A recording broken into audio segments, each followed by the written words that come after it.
Hey everyone, welcome to the second ever SAO Wikia podcast. We started this concept last week during the pre-launch hype period for SAO Online Volume 25 Unital Ring IV's release, and today we'll talk about the full contents of the book, a summary if you will. I'm Gamerturk, and of course right here with me to give you a deep dive into Unital Ring IV, the SAO Wikia overlord and fan translator of many SAO stories like Cordial Chords and Hopeful Chant that you may recognize from my other videos. That's Gsimenas himself. Welcome, Gsimenas. Hey, Okay, that was brief. First off, thank you for your interest last week, everyone. We already received multiple suggestions on things we should cover in the future, as well as some other minor suggestions here and there to improve the format overall. Don't be shy on providing feedback, by the way, we don't bite. Again, we are currently continuing the pre-recorded format to just get used to it ourselves, but in the future we certainly may switch over to the live streams and the like to feature some live Q&A, so don't hold back your support. Impress Gushi-senpai with your interest so he feels warmer towards the idea. Today, talk will be about Unital Ring IV specifically, so some prior knowledge will be useful for you. Our introduction to Unital Ring 1 will be useful to get the core concept of Unital Ring in your head. We also had quite the extensive summary of Unital Ring overall, so you may want to check that first in our previous podcast. As you can guess, a spoiler warning... And I already stumbled. As you can guess, a spoiler warning is in place considering the anime has only finished War of Underworld and the first English translated volume for Unital Ring is coming out on January 19th by Yen Press. Oh yeah, GSI, it's been delayed by a single day again. We should probably update our internal calendar about that. I don't know if you know. No, I didn't know that. I'm just expecting it to get delayed, and I just don't check it that often. At least it's a single day this time around, not a week. Well, not at least it's not a month. That's progress. Had it already been delayed, by the way, prior to this? No, I don't remember it being delayed. But knowing the Empress, I wouldn't be surprised. Yeah. They have so many delays. We're still waiting on that Progressive 7, right? Yeah, that's totally not gonna be headcanon. So, the structure of this video will be, as mentioned, not a general summary, an in-depth summary of Unital Ring IV, the highlights from the book. We're gonna talk about going over illustrations and some important events in between. So that's pretty much our plan for now. Do I want to mention anything else? Actually, I do. We'll start in a bit, but it's probably gonna be a slightly long one like last time around. We will have timestamps in the description so you can navigate properly in between events, but I will try to add those as quickly as possible once this podcast goes live. But yeah, I think we can start. And we should start with a brief overview, which locations we have, the main characters, main events in the book. Really brief because we're gonna go over individual illustrations later on. So basically, this book can be split into two halves. The first half takes place in Unital Ring with some real-world scenes, and the other half is basically Underworld with some brief real-world interludes. The Unital Ring part takes place basically in the forest around the log house. Doesn't go anywhere from there. So we do have a chunky portion in Underworld this time around compared to the last one. About 45% of the book, maybe. Oh, that's quite a lot, actually. The Unital Ring one is slightly longer, but I'd say the Underworld bit is more crammed with content. And your opinions in general regarding the book, the story? Is it exciting? Is it mysterious? Those kinds of stuff? Well, the battle was interesting, but I was expecting it to be longer, actually. It basically was resolved in just one chapter. Well, I'd say the Underworld bit was actually the more interesting of the two. Yeah, that's always nice. There are so many things we don't know about Underworld, so getting more Underworld screen time, it's always good. And I was expecting the choker thing to be a bit more important, as in that the fact that Kirito was collared before the battle even began, but That Oh, apparently wasn't right. The even previous relevant. book even had the build-up that he didn't talk about it to the others. Yeah, that lasted very long. Yeah. We'll get there. Okay, so before we move on to the actual events, how are we looking on that four-phase narrative structure? I still haven't seen any noticeable twists. There have been some reveals, but nothing that I would call game-changing that would count as the twist phase. So we're It could have still been, kind of in the build-up, still 4 books in. I'm not sure if it's build-up or early twist, but so far I haven't seen that actual twist yet. So inter-intelligence war is still not on site. Maybe in some hints of something happening, but I'm not even sure where it will head. At this point, at least. I believe Afterward had some stuff, but I feel like it's better to talk about that at the end, right? Yeah. Okay then, let's start with the illustrations. We have the Life Harvester event. We got one colored and one non-colored illustration. Anything interesting in this fight? You know, especially compared to what people said about Alicization, where the fights were very short and usually ended up in 1 or 2 hits due to the nature of Underworld. Are we getting those more gamified fights back in Unital Ring? This one's fight was pretty much short as well. Really?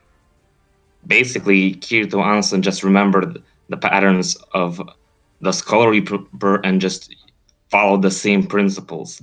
Wait, so it's not just looking like the Skull Reaper. It's basically the Skull Reaper with skin and muscles on its bones. Wow. So its patterns are mostly the same, except that it also had one single attack that was different from the Skull Reaper. So it's very similar to their ordinal scale fights in comparison, because they knew about the bosses, they knew about the patterns. Yeah, so basically they relied on that knowledge to beat the boss. Because it chased around people for 30 kilometers, so they couldn't exactly run away from it. 30 kilometers, wow. How wide was Aincrad again? 10 kilometers. This is one hell of a Skull Reaper then. Yeah. So the battle was pretty short. Actually, a lot of it was just glossed over as Kirito and Asuna just blocking attacks like they did in Aincrad, except that they had to deal with both sides this time. And they blocked it using sword skills because regular attacks would just have them blown back. And who else was participating? Of course, on the picture we only see Kirito and Asuna, but... And they had to time their attacks just right, because just one sword skill wasn't enough. The others were the insect side players, about 20 of them, and the rest of Kirito's gang. That means Lisbeth, Silica, Klein, Egil, Leafa, Sinon, and they handled the other front. Klein was in charge of one front with one group, and Egil was in charge of the other side because they also participated in the boss fight and knew how to handle it. So we do have players from Insect side here as well. That's one of the games Yuki played earlier, right? Yeah. Do we know anything about Insect side? We know a lot about Asuka Empire, but... Well, we did find out some things about Insect side in this volume. In part 2, they talked about how the Insect side players got here, and there's the players of Insect side are grouped into at least 3 bug types, and those bug types were fighting against each other for land.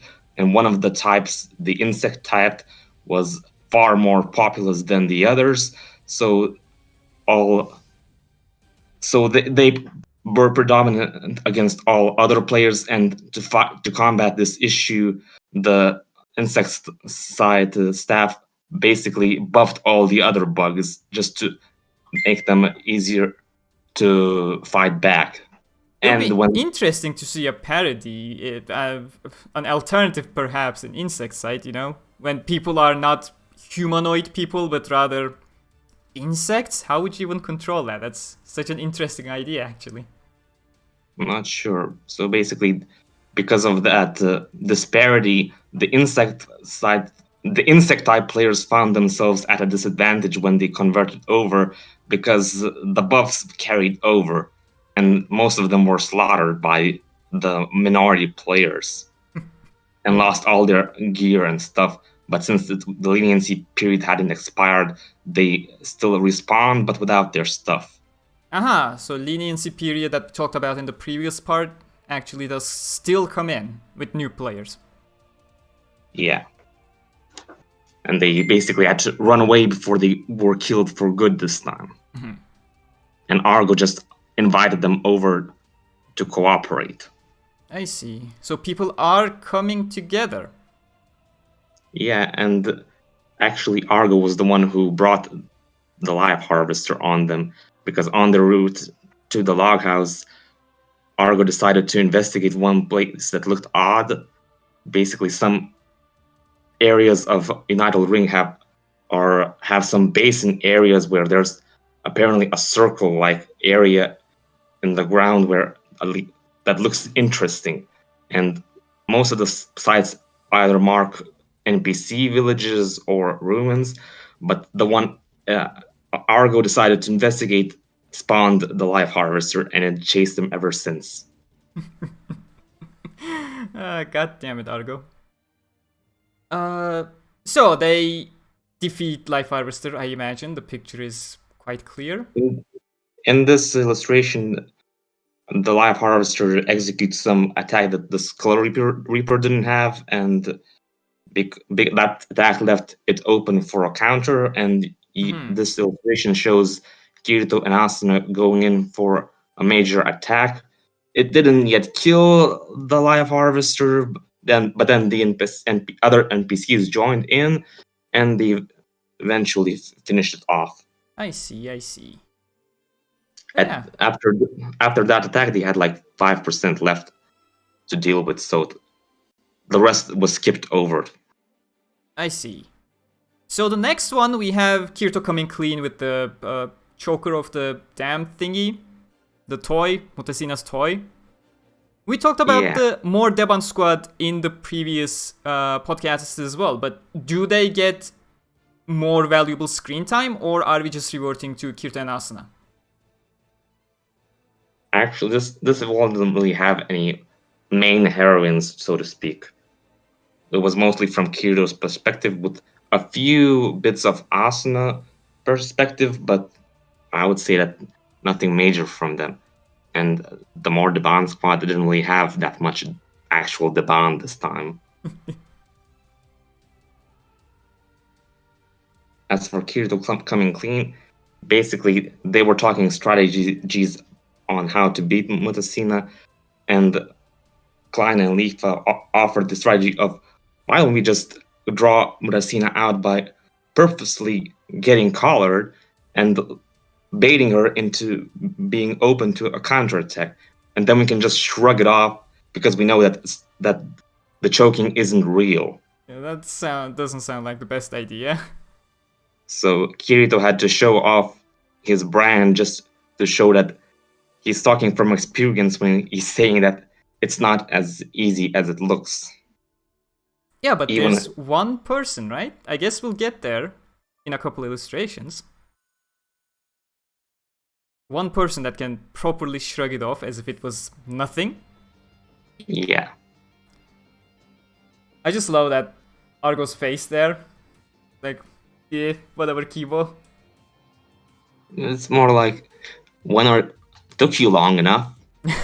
He was eyeing him into just fess up already for a good few minutes during this conversation. Next one! Asuna is smiling, a wholesome image. What is this about? Why are people actually happy in a Reki Kawahara novel? Well, after a brief break, the players all logged back into Unital Ring, and Kirito was about to head out when Elizabeth suddenly called everyone's attention and took out a bouquet of flowers to give Asuna for her birthday.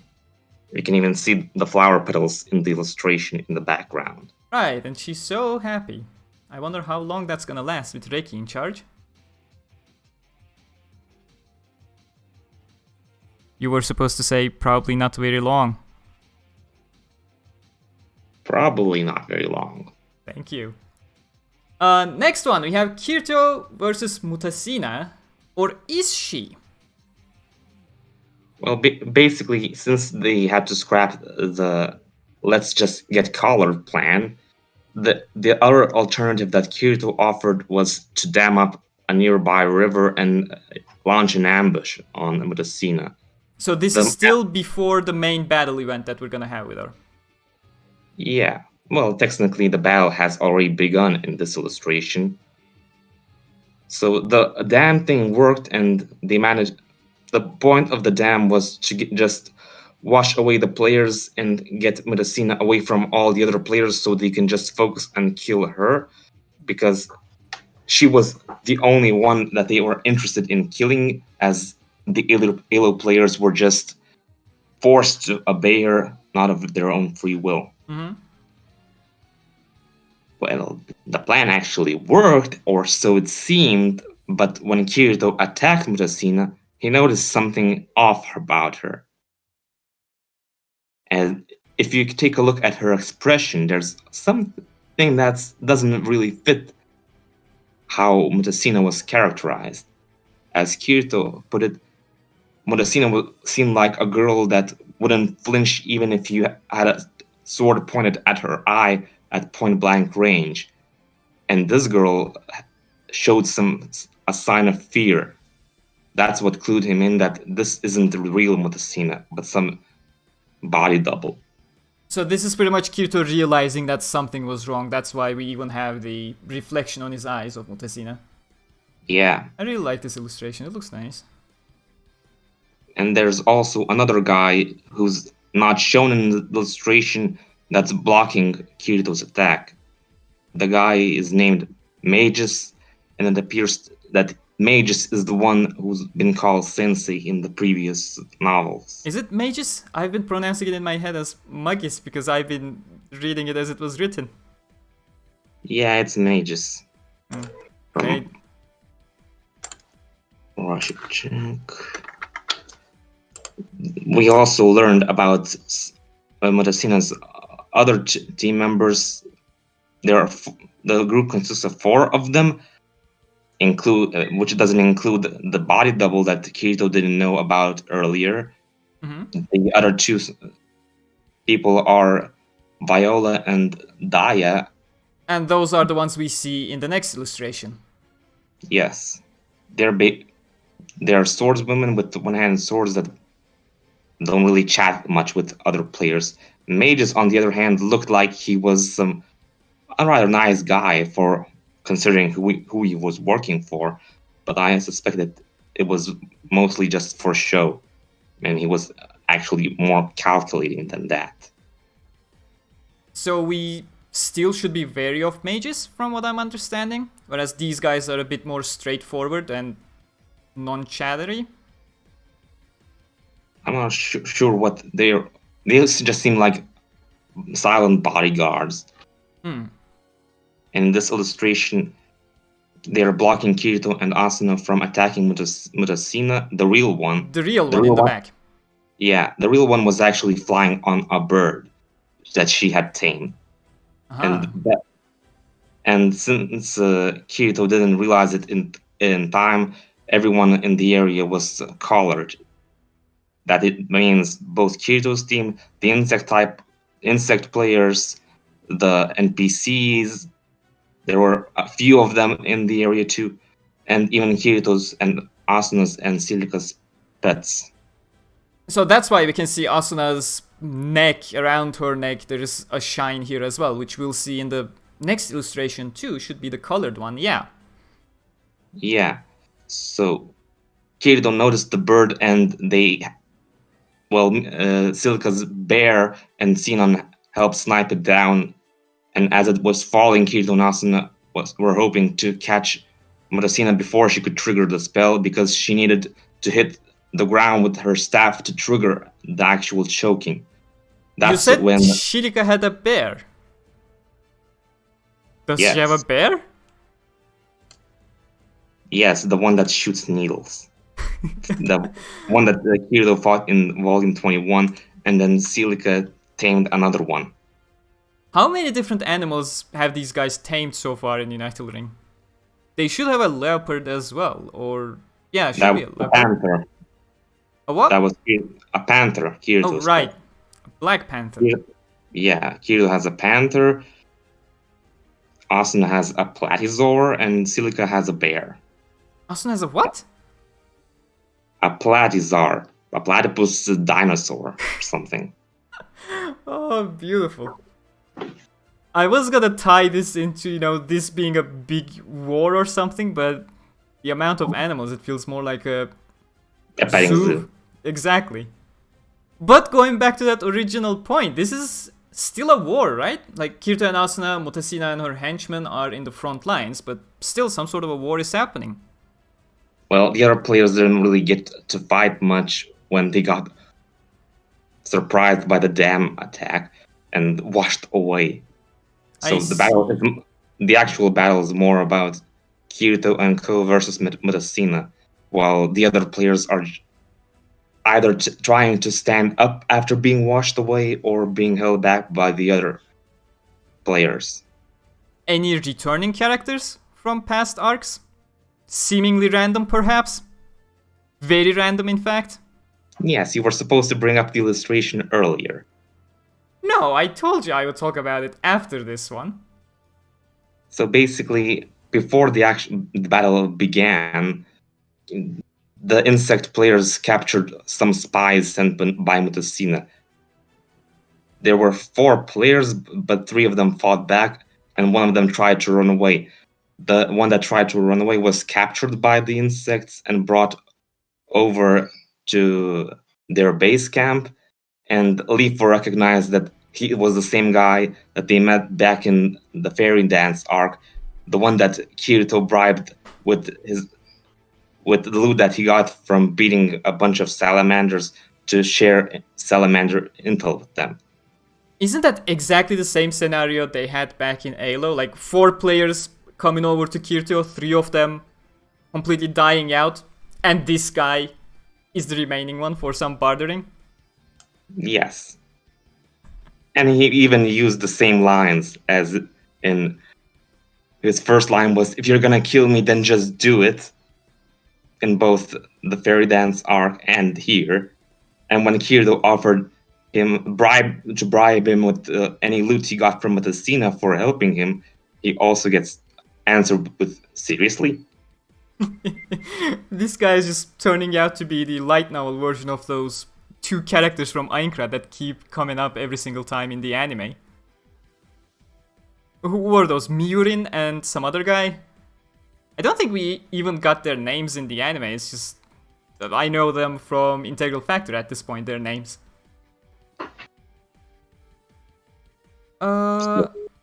So they got info on Mutasina's party and stuff from this guy, and then they just cocooned him with the help of the insect players and hung him from a tree so that he couldn't log out or share anything with Mutasina during the battle. Hung him from a tree? Literally hung him, not yeah. Hung him from a tree. Okay, so he's just dangling there without dying. As in, they bribed him and he agreed to help, but they couldn't exactly trust him fully, so they just let him sit the battle out in the sidelines. Got it. So, with that little tangent, I guess, we got Mutasina holding her eye. She is smiling, but is she really? Well, the question is what's happening around this image. If we get back to the previous illustration, I'm not exactly done there. Yeah, sure. The previous one. Before that, this one, yeah.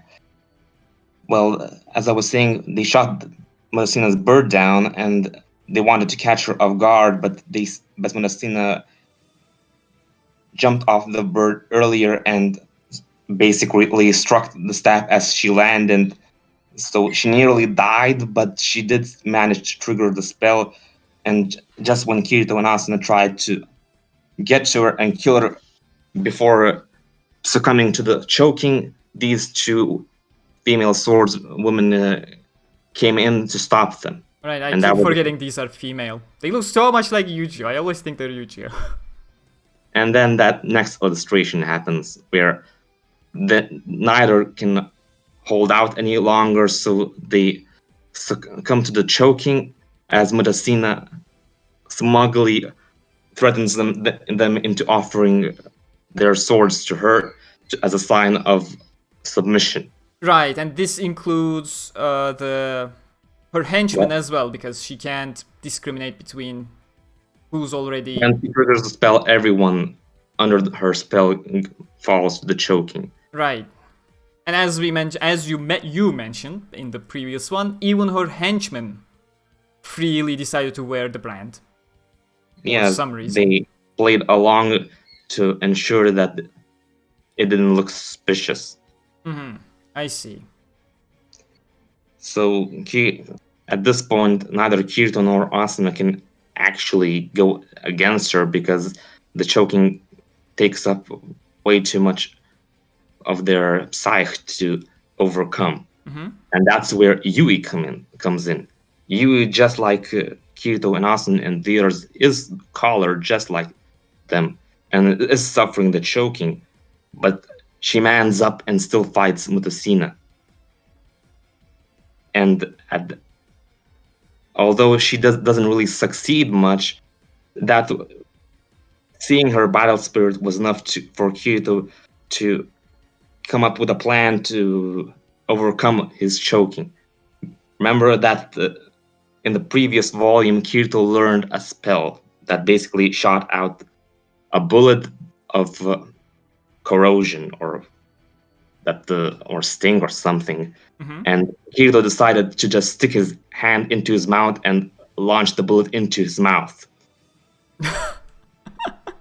What was that supposed to accomplish? Basically, override the sensation of choking with an even more god-awfully awful sensation. Oh yes, that's the Kirito we know. And that did work. While Yui was distracting Mutasina, Kirito was able to execute his plan and attack Mutasina. And the next illustration is where we see him slashing Mutasina and destroying her staff, which broke her spell. The slash happened at her. It was basically aiming for her brow, so he hit her eye too, I assume. That's why she's holding her hand over her eye. But she no longer has the spell because her staff is destroyed, Yeah, I imagine? the spell was tied to her staff, so it's with the staff gone, she can't use the spell anymore, so all the players are freed. And during this battle, Mutasina, even when Kirito used a dam attack but failed, she showed surprise that he was so crafty and came up with this whole thing that caught her off guard and forced her to resort to falling off a giant bird mid-flight just to not lose her advantage.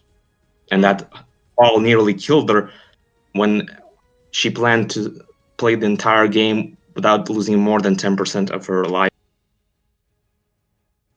So while she was calculating and inhuman, it seems that she likes being surprised like that. That's so why she praised Kirito when she tried. Wasn't she also a sore loser? Well, yes. As in, before this whole battle took place, Mutasina invited Asuna to have lunch together. But since Asuna had to join the others for a meeting, they scheduled the lunch for the next day. But after this battle, Shikimi never showed up. And since we pretty much can assume that Mutasina and Shikimi are the same person, it seems that she never recovered from losing the battle that she was so sure she would win. I see, I see. But you said she's both surprised in a good sense and a sore loser. Which is it? Surprised as in she still expected to win, but she was still caught off guard with that whole damn strategy. Uh-huh. As in she wasn't expecting that she would have to resort to such a daring strategy as leaping off a flying bird just to not lose. Did we learn anything about Mutasina? Honestly, not much, if anything. Like her plan, what is she actually trying to accomplish in Unital Ring, etc.? As far as she was told us in the previous volume, she's just looking for the darkness that the virtual world brings, and she's hoping that Unital Ring, by fusing all the games, brings all that darkness back together into one, and she just wants to see what happens. So she's just trying to provoke people, in a sense, to go up against each other.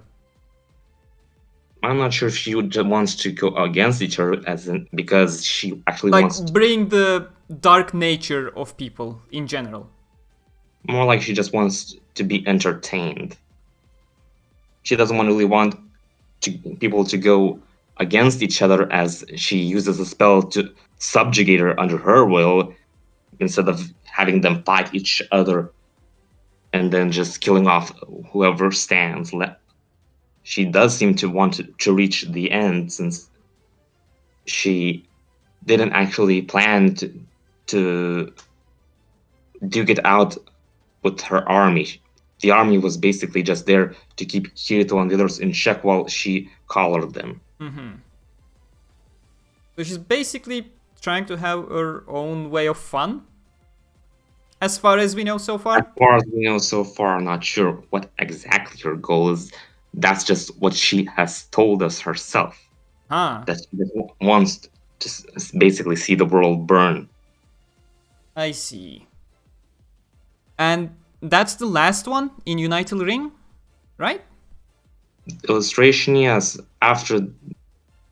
Anything else you want to mention? Go ahead. Otherwise, we'll start with the next illustration. After this, just May just use some spell to create a smoke screen, and Mutasina's party all retreated from the area, including the body double, while all the ALO players were left behind, so they just converted over to Kirito's side because there was no reason to continue fighting them now that they weren't collared anymore.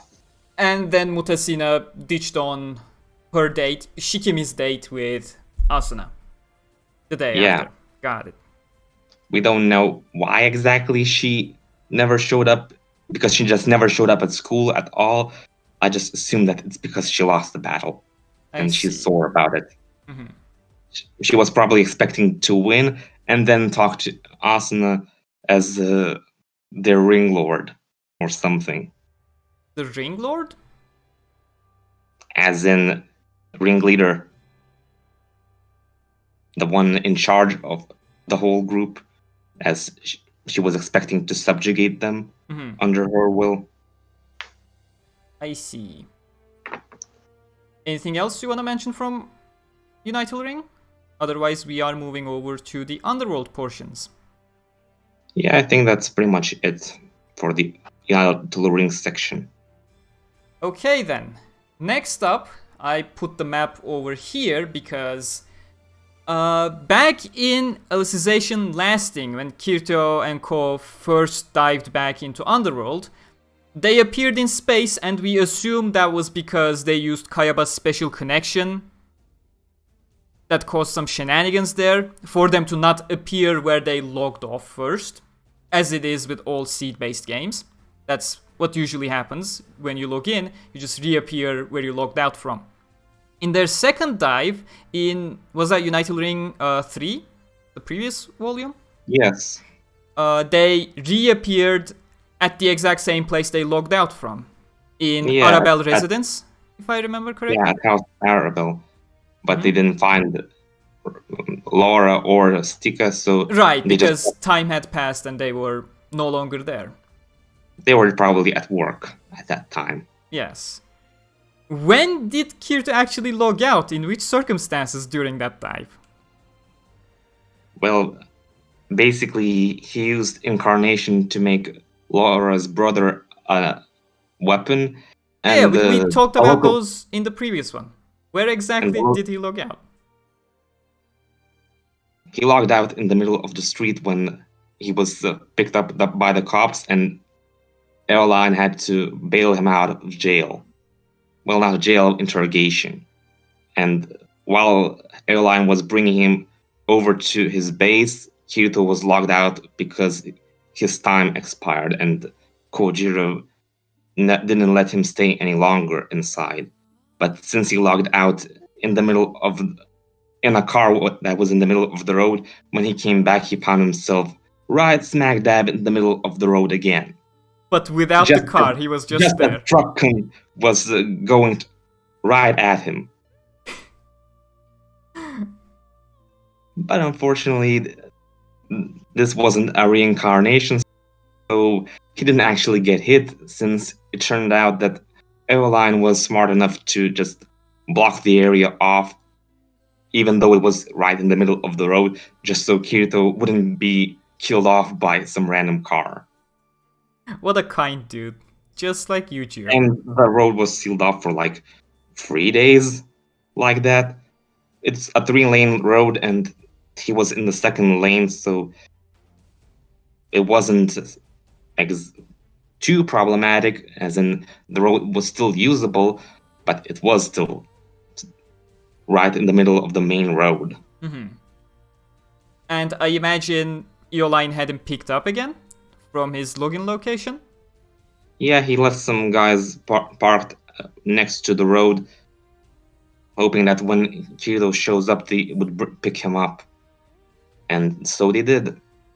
The guy who was redirecting traffic when he spotted Kirito, he directed him to a car parked nearby, and there was an integrity pilot driving the car who just brought him over to the Underworld Space Force Centauria base, and from there he went further south to the former Imperial family's villa, which is basically Eolyne's mansion at this point.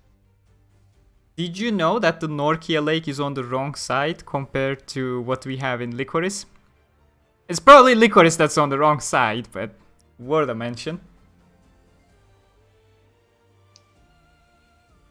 I'm not sure if I didn't really pay attention to the Licorice map on geography. I don't think that it was the same lake. I don't know, like the map we have in the main canon, even back in Moon Cradle, there is not a single lake on the eastern side of the Northern Empire, whereas Licorice explicitly only has a lake on the eastern side of the Northern Empire. I found that funny. They probably didn't get too much info on what was located where, so they just improvised. To be honest, I'm not even surprised. Didn't they design an entire sea area, but then Reki told them there is no sea in Underworld, it's just lakes? Well, now it's the lake. What do we have next? So Kirito has been brought up from the Central Expressway over to the north into the Space Force and into Eolyne's villa. They basically skipped the base. He was thinking that they were going to stop there, but the driver just kept going to the south, because Eolyne apparently lives in a separate villa in the forest. With that, we have them chatting, presumably in the villa. Yes, this is, I assume, his own personal quarters or meeting room, and Eolyne whipped up some coffee tea, which was Kirito's favorite in the back when he was with Eugeo. And they were also eating some pies from the Leaping Deer that Kirito used to frequently patronize because he liked them. And he even bought them for Eugeo's birthday. And that's the one we saw even in the anime, right? When Kirito jumped in from the window for Eugeo, Ronnie, and Tease. That's what he brought. Pies from the leaping deer, you said? It was pencil deer in the official translation, I believe.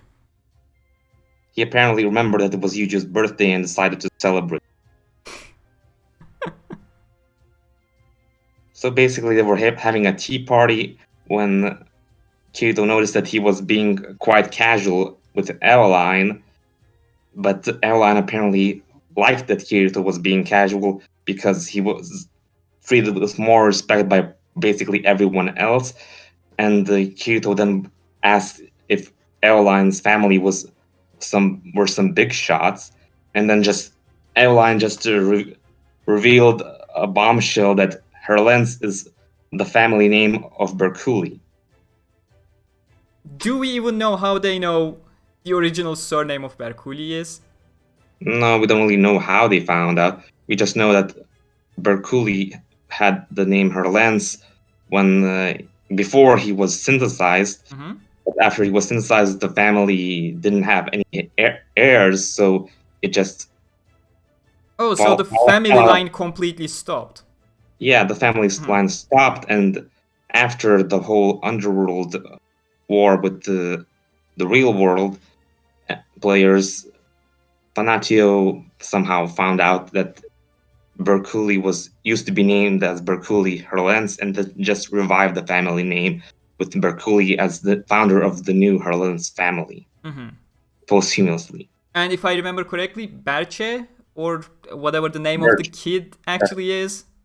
Yeah, Berche inherited the Herlentz family name and then passed it on to his own offspring.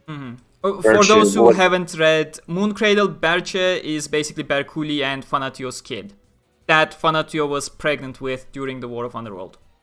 And who became the third Integrity Knight commander after Fanatio. Oh, didn't know that. But yes, it's not like the commander has to come from the Herlentz family, is it? Let's clarify that bit. In most positions in Underworld are selected by regular principles, except for the integrity pilots, where the previous commander nominates the next commander as his successor. So while others get jobs like regular people, only the integrity pilots commanders are assigned by the previous one. And Eolyne was named by whoever was the previous knight, the pilot. And as Eolyne put it, when a new commander is nominated, the only ones that can stop him from becoming the commander is if the nominee himself renounces, or if the Star King says no. And since Star King is no longer around and Eolyne did not refuse, he became the commander. Had some circumstances that prevented him from refusing, so he basically took up the job even though he actually didn't really want it. He felt too inferior to take up this role. And we don't know... Even though Eolyne won the martial arts tournament when he was 16 and beat Tease and Ronia's current descendants when they were fighting against him 2 versus 1. And those 2 girls apparently are the aces of the integrity pilots. At least they are more capable than Ronnie and Tease were at that age. Much more. They won the tournament when they were 12. Jesus apparently Christ, 12. That's not even old enough to be at the Swordcraft Academy. Yes. And I think they became integrity pilots when they were 11. Can you imagine flying a plane at 11? Try imagining flying a mecha dragon when you're 11. Kaiba would be so proud. That's a Yu-Gi-Oh reference for those who don't know. I assume you don't get it either. Nope. And we do not know who the previous commander was. It was not Ovas, right? Ovas, the previous head of the Herlentz family? It's the current head, I think. He's just the Unity Council chairman. So he's basically not in the military, but in the administration wing. Mm-hmm. So even Overs, who was the Eolyne's adopted father, couldn't propose who would be the next commander. So And Eolyne is adopted. So not a Yeah. direct bloodline descendant of we Berkuli. don't know his background. We just know that he called Overs, who is a real Herlentz, as an adopted father. Mm-hmm. And he was taken in at some point, but we don't know why exactly and who he was before then. And we don't know who the real parents of, not Eugeo, Eolyne was. Yeah, we don't know. Okay. He was mostly talking about his family, not himself in general. Mm-hmm. And before Kirito could continue asking Eolyne questions about him, Eolyne decided it was Kirito's turn to talk. Mm-hmm. I see. And going back to this illustration, I was actually going to mention this a while back, but we kept talking. This encounter of theirs is pretty similar to Kirito and Eugeo's first encounter back at the Giga Cedar, right? Like, Eugeo was surprised how they both were quite casual towards each other. As if they already knew each other before. Exactly. And both of them found that they were easy to talk to each other. For example, Eolyne talked about his family for the first time, apparently. He doesn't really open up to anyone. And even Kirito felt there was some kind of barrier between him and everyone else. It sounds so similar to when Eugeo mentioned he was surprised he was speaking about Alice to Kirito. But Eolyne apparently just opened up without even thinking about it that much. And then he noticed himself that this was strange. Why am I even talking about this stuff with you? I barely know you. really can't wait to see what's the story behind Eolyne and how it ties into Eugeo.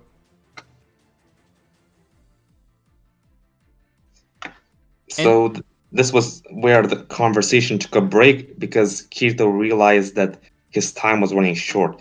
He was. It's not that he had to log out for good, but that he logged in about 2 hours earlier because he knew he would spawn in a different place from Alice and Asuna.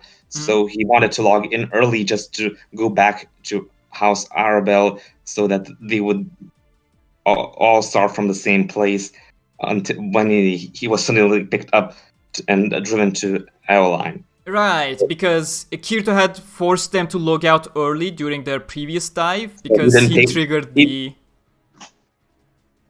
So his time in Underworld expired, so he was logged out last time. So this time he took precautions and arrived a whole 2 hours early, just in case. Mm-hmm.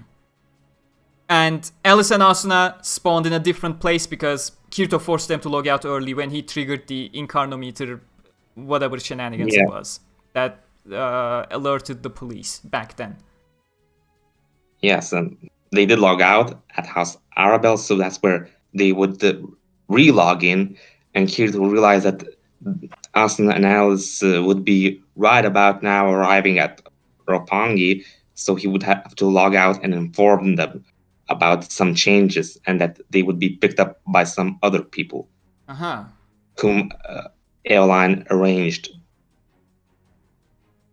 So this illustration takes place after Asuna and the Alice are brought to Eolyne's villa, and when they decide to go back to the Central Cathedral, he offers Asuna and Alice Integrity Pilot uniforms to not stand out because Alice was wearing a gold instead of armor and Asuna was in Stasia armor, so they really stood out from the general populace. What about Kirito? According to Eolyne, Kirito looked pretty normal, didn't look anything out of odds with what was other people were wearing, so he just said that I don't really need to get dressed. So he doesn't get a fancy new outfit for Underworld. No, For the moment. because he was the only one not wearing a uniform when they did arrive at the Central Cathedral, Eolyne had to explain him away as the luggage boy. Kirito the luggage boy, nice. Because only authorized personnel were allowed to enter the cathedral, although the grounds surrounding the cathedral were open to the public. I see. And so then, basically all three of them were eventually brought over to Eolyne's villa and then went back to the Central Cathedral following the entire highway again. Yeah, because after Eolyne brought Asuna and Alice over to his place, they continued their conversation, and Eolyne asked why they had come back to Underworld and found out that Kirito and Co were looking for some other person who logged into Underworld without their knowledge. And so, there's wait. There's one more real worlder in Underworld right now? Yes, that's why Kikoka had Kirito and the girls log into Underworld to check what on earth was going on, because as far as they know, nobody else should be able to log into Underworld when it's locked down. The Ocean Turtle doesn't allow anyone else to come in, and as far as they know, they had the only access point to log into Underworld from Roppongi. I see. And that access point is supposedly Kayaba's access point that he created at the end of Alicization. As far as we know, yes. Interesting. And Eolyne agreed to help because he thought that the whole intruder thing might be related to his own problems in Underworld. Basically, when there are two planets in the Underworld right now, the central one is named Cardina after Cardinal, while the other one is named Admina after Quinella. And both of them are rotating around Solus, the only star and there. And they're both colonized and have regular exchange between them, as in the form of those dragons that the integrity pilots fly. Basically, just transports that ship commodities between the two planets. But they only manage to send out one shipment per week due to the abyssal horror stalking the space between the two planets. So they had to time their travels just right when the creature was away from the space between the two planets so that they wouldn't be attacked. But as we remember in volume 18 and the end of the anime, they somehow were still attacked. Exactly. And Eolyne suspects that the residents of Admina are planning a revolt or something.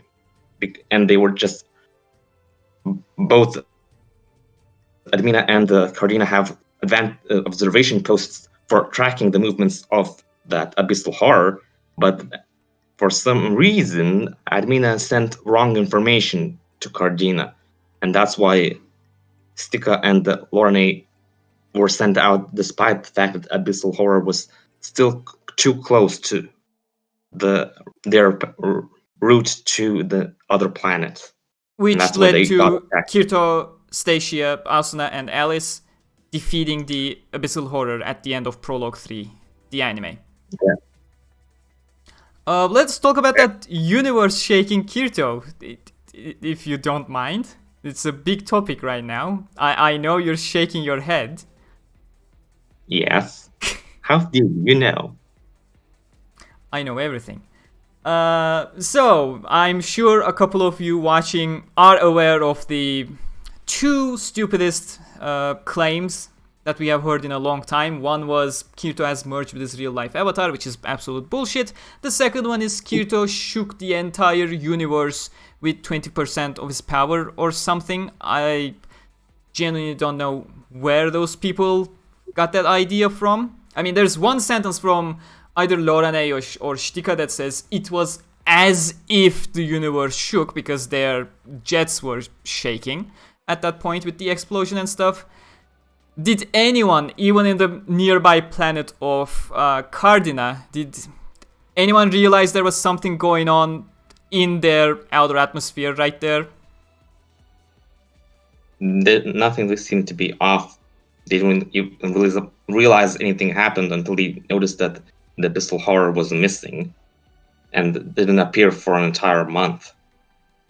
So for the record, when the Star King eliminated the Abyssal Horror in his reign 3 times, the creature would always return after a month of time. That's about how long it took to regenerate from any scrap that wasn't completely incinerated. Right, because when it was defeated, it just explodes into these tiny pieces and starts running out.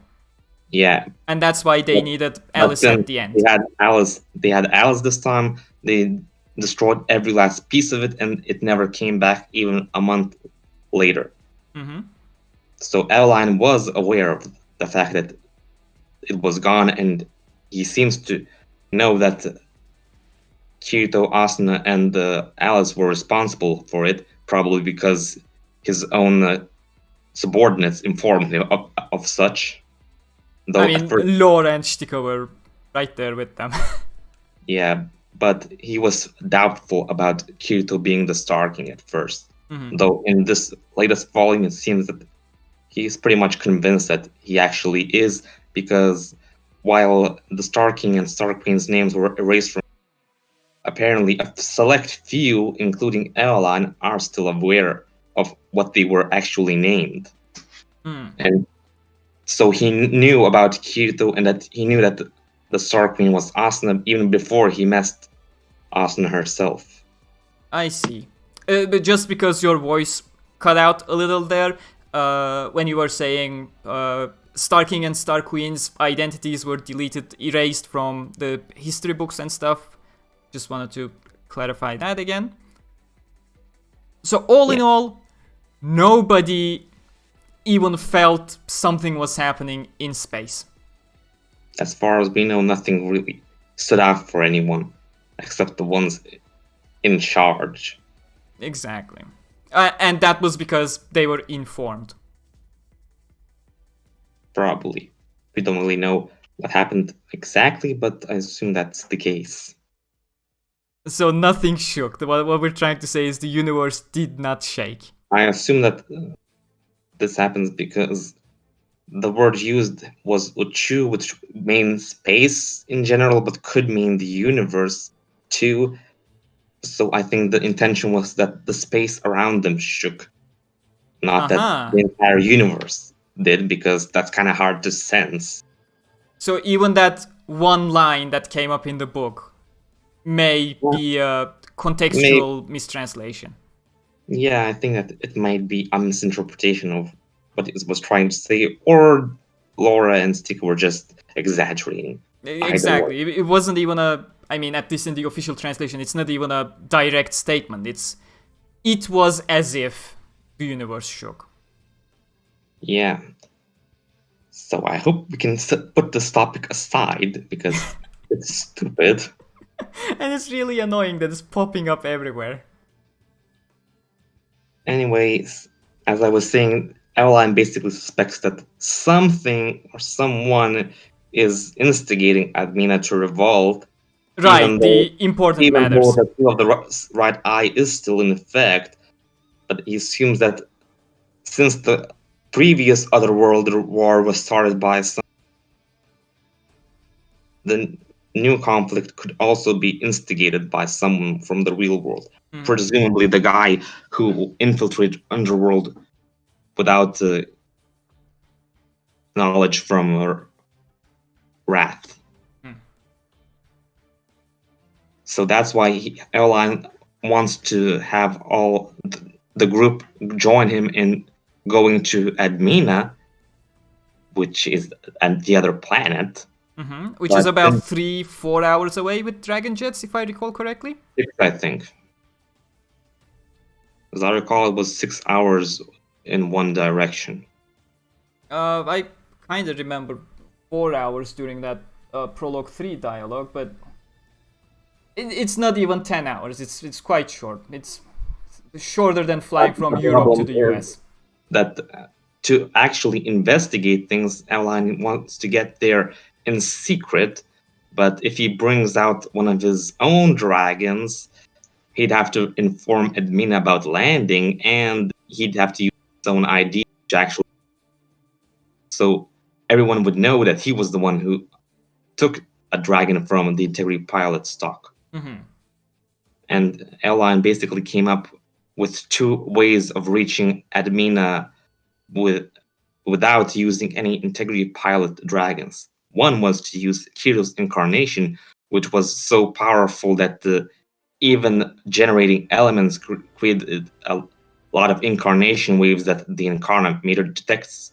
So while Eolyne could generate elements and you'd need the incarnometer to be inside the same room to detect anything, if Kirito were to do it himself, he would be spotted even from Centauria, which Right. is pretty far away. Mm-hmm. So Eolyne's first idea was to use incarnation to fly them there, but then they had the problem of Kirito being detected by the incarnometers. Mm-hmm. And apparently Kirito doesn't know something called the incarnation to hide one's incarnation, which basically amounts to not spreading incarnation waves all over the place when using it. It's kind of like holding in your aura, I guess. That's again going over to the portion that I don't like about Underworld, just incarnation becoming the vaguest shit possible. So the idea was to have Kirito fly them there with his incarnation. That's not really an option because it would take too long for Kirito to learn this technique. I disagree, but okay. So the other option was to use a dragon that didn't belong to the Integrity pilots. And there just so happened to be one. One that belonged to the old Star King and was sealed away at the top of the Central Cathedral. So that's why they're going over to the Central Cathedral then. Yes. The floors above 80 and above were sealed off from even the Integrity pilot commander and the Unity Council. Right. They didn't even know how to get up to the 80th floor because the elevators they had running only went up to floor 79. Okay, but we're gonna get there in the final illustration, I believe. We still haven't gone over through these two. Yeah. With Laura and Shtika. We really stayed way too long on this one. Well, I needed to explain what they were trying to do to explain what was going on later. Yes, right. That's why this is more of an in-depth they were going summary. to Central Cathedral to get to the dragon, and because Kirito's other request was for Alice to meet Selka again and unfreeze her. Mm-hmm. And Selka is just happens to be located on the 18th floor. Got it. Now, before we get to the 80th floor, we still need to cover these. So this illustration takes place on their route back to the Central Cathedral. Stika and Laura volunteered to be the drivers because they wanted to be part of the action. And they How old are they again? I don't remember. Was it 15 or 16? I don't really remember right now. Why am I even asking? My intention was to make a joke about getting a driver's license before 18, but then I realized they already fly dragon jets into deep space. That was a stupid joke, you can carry on.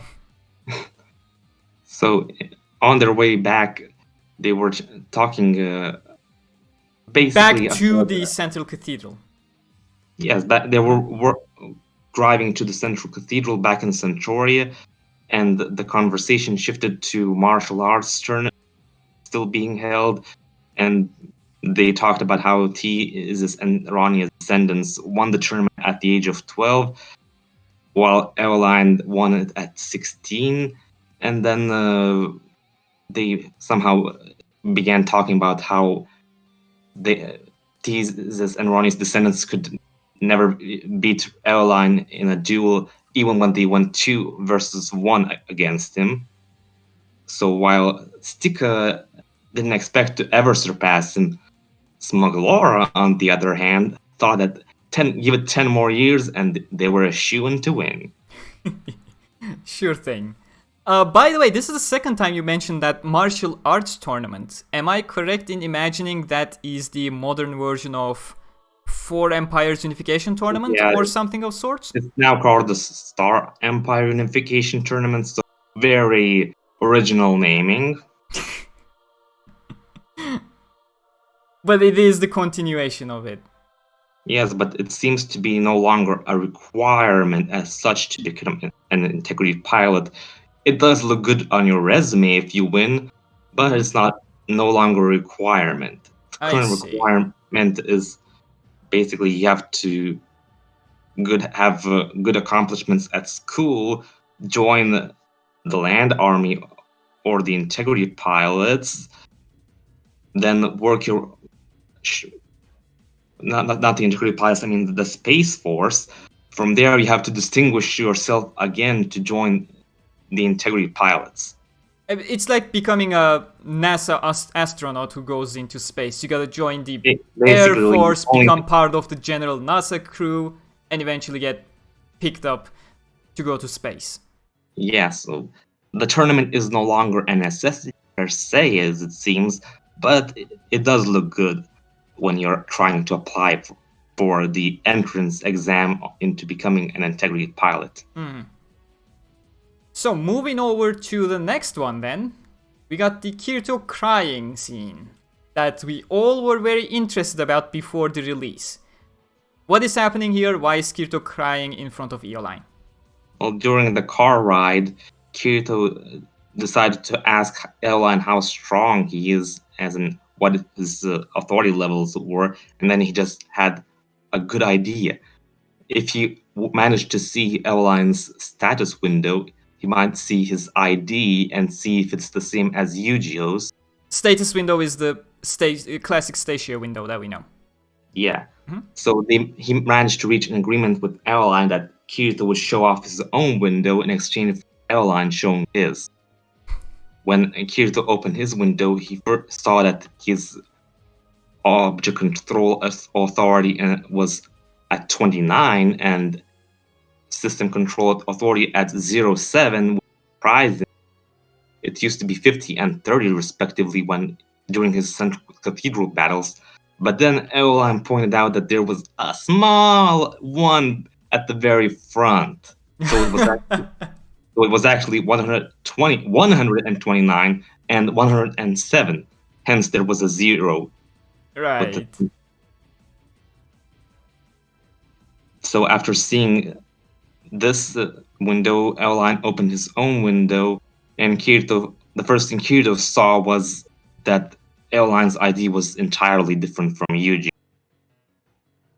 Then, after staring at the window for so long, and Eolyne commented that don't be that disappointed about it. I know that my stats are nowhere as good as yours, because it was half the size of his stats. But Kirito was actually paying attention only to the ID, and that only then noticed that Eolyne's own stats were like 60 or so, which was actually higher than Kirito used to be before becoming the Star King. Right. But that pretty much confirms Eolyne, at the very least, is a separate entity than Eugeo for sure, since they have different IDs. Yes, at least. As far as we can tell so far. Until Reki twists stuff in ways that are not properly explained prior. At least Eolyne's body is definitely not the same as Right. And Eolyne doesn't even appear to be aware of Eugeo's existence. But he's acting so much like him. Yes, very teasing. But the crying scene actually takes place a bit further down when they just entered the Centauria, and Kirito basically hallucinated Eugeo in one of the cars on the road, and then Eolyne noticed that he was crying. So God damn it, Reki. Basically, it took a bit of time for the idea to sink in for him. Mm-hmm. That he was not Eugeo. And he had to finally accept that Eolyne was no Eugeo. And that Eugeo was indeed dead. To be honest, I feel like Reki has just cornered himself to an inescapable corner. If he ends up being Eugeo somehow, despite the unlikelihood of it, people are gonna be angry because, oh, why did you bring Eugeo back to life? If he does end up being his own entity, not Eugeo at all, then the other side of the fanbase is just gonna go, why is this not Eugeo? Why did you do this? There's like no winning for Reki at this point. Yeah, I'm actually interested in seeing how Reki works himself out of this. Which camp are you on? Eugeo or not Eugeo? I'm on the camp that says that Eolyne is Kirito and Asuna's mysterious child that doesn't know about it. You are more specific than I expected. Or I assume that Kirito, the Star King, did some experiments with bringing Eugeo back, and Eolyne what came out of it. Oh, so cruel. Siggy would be proud. I'm still excited for him to turn out to be their mysterious child, but then the story goes in such a way that Kirito is forced to kill Eolyne and just like, yeah, more depression. Let's go. I am interested in seeing what he does with the character, because we don't really know much about Eolyne himself. We know about his family, adopted one, by the way, but we don't know much about the guy himself. In the afterword, Kawahara does say that he plans to unveil bit by bit who Eolyne is. So I guess we'll have to wait several more volumes. And he uses Eolyne as a teaser to keep the Eugeo effect going on and boosting his sales. The Eugeo effect, yes. Anything else we're supposed to mention here? In this scene, no. They just go to eat some lunch and then arrive at the Central Cathedral. I guess I should talk about it here before going on to the next illustration. Basically, when they arrive at the Central Cathedral and Kirito has to pretend to be the luggage boy, you go into an elevator and Kirito asks, "What now?" Eolyne responds, "Well, I was hoping that something would happen with you around." So, as I mentioned, they don't really know how to get to the 18th floor. Not even the Unity Council, not even the Integrity Pilot Commander knows how to get there. But then Kirito suggested going to the top floor they could and working their way from there, when he noticed something that caught his eye with the buttons. The buttons of the elevator. Yeah. Apparently he was expecting the buttons to be ordered in batches of 3, going up from 1 to 3, 4 to 6, 7 to 9, etc., all the way up, where the last 2 buttons would be 78 and 79. But he noticed that this order was different, actually. The bottom 2 buttons, not 3, but 2 buttons at the bottom, were 1 and 2, then 3 to 5, 6 to 8, etc., and the top had 2 buttons as well, 77 and 78 and 79. He noticed that it looks weird from his perspective, so he wondered if the other elevators were designed the same way, and the descendants went out to check the other elevators and noticed that the other 2 elevators were designed in the way that Kirito had initially imagined, as in 3 batches of 3 buttons except the top 2. So 1 to 3, 3 to 6. Every other elevator is just fine with 3 increments for every single line. Except the central elevator. So Kirito investigated the plate and realized that there was a hidden button at the top row. The button for floor 80, but it was hidden inside the panel itself, so you couldn't actually press it from outside and needed to use incarnation to get to it. And Kirito then commented that, who's the wise guy who came up with this setup? Not realizing that he was probably the one who did. That is exactly what everyone around him thinks every single time he comes up with a plan of his own. So that actually did work, and they managed to rise up to 80th floor, where they found the Cloud Top garden locked away, as in they couldn't force the doors open even with their OP stats. And in front of the door there was like a stone tablet or something, pillar, with 4 slits. Kirito then realized that the 4 slits were for the 4 swords they had. That is the Night Sky sword, the Blue Rose sword, Alice's fragrant olive sword, and the Asuna's rapier.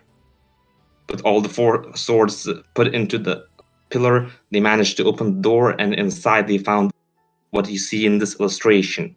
Selka sitting in front of a tree at the top of a hill with 2 women standing by her.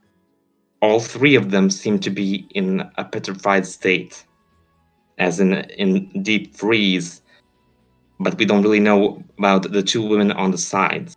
They were just mentioned in passing that there were 2 of them, but nothing more specific than that. So, is it clarified that they are in deep freeze, or if they're statues?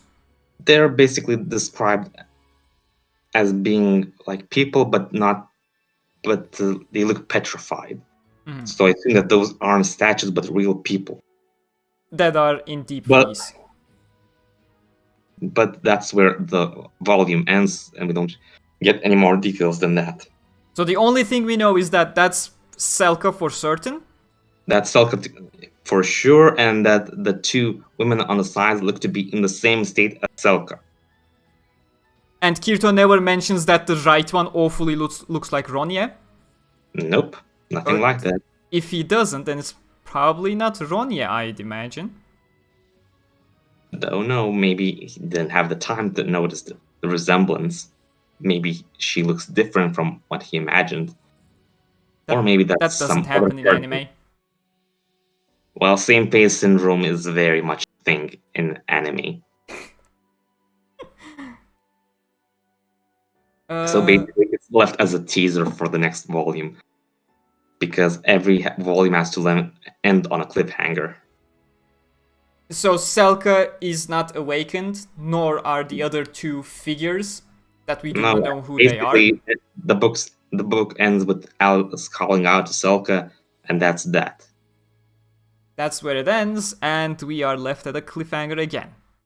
Yes, we do know that the Integrity Knights apparently are actually sealed, as in probably deep-freezed, in the top floors of the cathedral as well.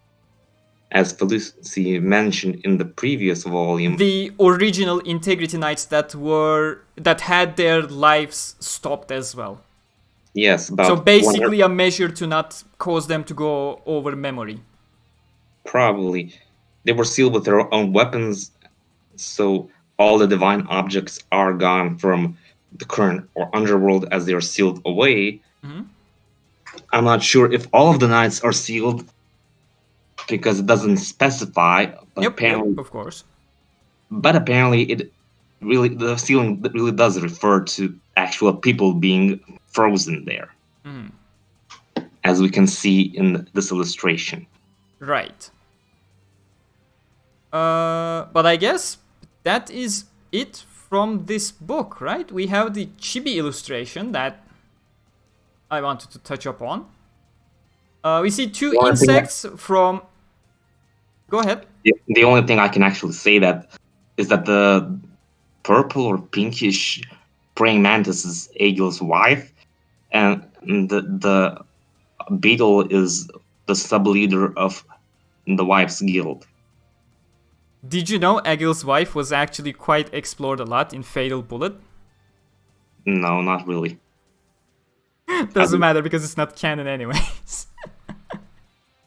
It was in the Egil bed scene, which Egil and Klein did get bed scenes, but no illustration attached to them. That's where... Like in Hollow Realization. Did they have actual bed scene dialogues in Hollow Realization as well? They did, but they don't have any CG scene. Yes, because same the as void Hollow Realization. out, except for Eugeo because he's a heroine, so he gets course. special treatment. Of course, he's part of the harem. Asuna's harem, not Kirito's. In this case, I think he's more into Kirito than Asuna. So that's the only member of Kirito's harem. Everyone else belongs to Asuna. Yep. So chibi illustration is done. The only thing I could also mention is that the boss of Aincrad 50, not the boss, but one of the field bosses of the 55th floor of Aincrad got mentioned quite a lot in this volume. Oh right, I remember you going on about how Kawahara is really being vague with his terminologies. What's a field boss? What's a dungeon boss? What's a mid-dungeon boss? He basically splits them into only two categories: floor bosses and field bosses. And the dragon from the Elizabeth side story, or episode, was it 7, I think, of season 1? The Zirfan, the something. Zirfan. So that dragon was mentioned in the boss talk, but then it later came up when they talked about Kirito's mecha dragon as the one that belonged to the Star King, because apparently that mecha dragon was named after the Aincrad dragon. Why? It's just a random dragon. For unknown reasons. Okay, just because we're already over an hour and 20 minutes, let's wrap this up in 10 minutes. I wanted to talk a bit about the afterword as well, from Reki Kawahara in this book. He said some interesting things. Why don't you go into some of those? He didn't really mention that much. He says that Unital Ring plot is basically approaching the climax and planning on intertwining the plots of the Unital Ring portion and the Underworld portion, as in making them closer to each other until they mix and match. So and you said he didn't say much interesting. That's the most interesting thing that happened in the entire volume. I thought that this was basically obvious from where all that surprising was basically a duh moment. At least it's a confirmation. Basically a soft confirmation, because he doesn't really go in, just that the two plots will intertwine in some way, but we don't know in what shape or form. We still don't know who that other real worlder in Underworld is. Nope, nothing about him. We don't even know what he's actually doing. We just know that he's there, and there seem to be problems with Admina, but that's basically it. So he can be pretty much anyone. He can be Kayaba, which I would doubt a lot. He could be the Star King copy, which that wouldn't make sense because Kirito wanted the best for Underworld, and pitting them against each other doesn't really seem like something that would accomplish his goals. Right, and he wouldn't put any Underworlder in harm like that as well with Shtika and Laura against the Abyssal Horror. Yeah. Unless he had some changed perspectives. Like he would become a more somber, dark silhouette of Kirito, referring to that Axel World illustration. I haven't read Axel World, so I don't really know what you're referring to. You know the exact illustration, come on. I don't know any context for it, so... Fine, that much is acceptable. He could be... Well, I'm gonna say Po, but you're gonna correct me as Pooh. Yes, it's Pooh. And he definitely shat himself. The only problem with that is his body is gone, so his conscious can't be stuck inside Underworld. So it makes me scratch my head as to how he would dive back as himself. Especially since we assume that Kayaba's link is the only way to access it right now. Except if you're on Ocean Turtle, no? If you're on Ocean Turtle, you have free reigns. Well, if he's still hiding there, then yes, that explains things. We never did see his body, and I don't think anyone actually took him out of there. Yeah, right. So that'd be an interesting twist for a climax. After Alicization anime butchered that Kirito vs. Po climax, I would be more than happy to have another climax of that sort, so we can get it properly adapted this time around. I'm actually getting tired of him coming up and up again. We still have a long way to go in progressive. You do realize that, right? He's gonna come up a bit more. Well, I don't mind him coming up in the old plot, but reusing the same villain again and again is getting a bit unoriginal at this point. That's why I didn't want him to disappear and reappear as the bad guy. I see. Unless he's some sideshow for the real villain or something. Then I guess it's not too bad. Sword Art Online Alternative Pooh Chronicles.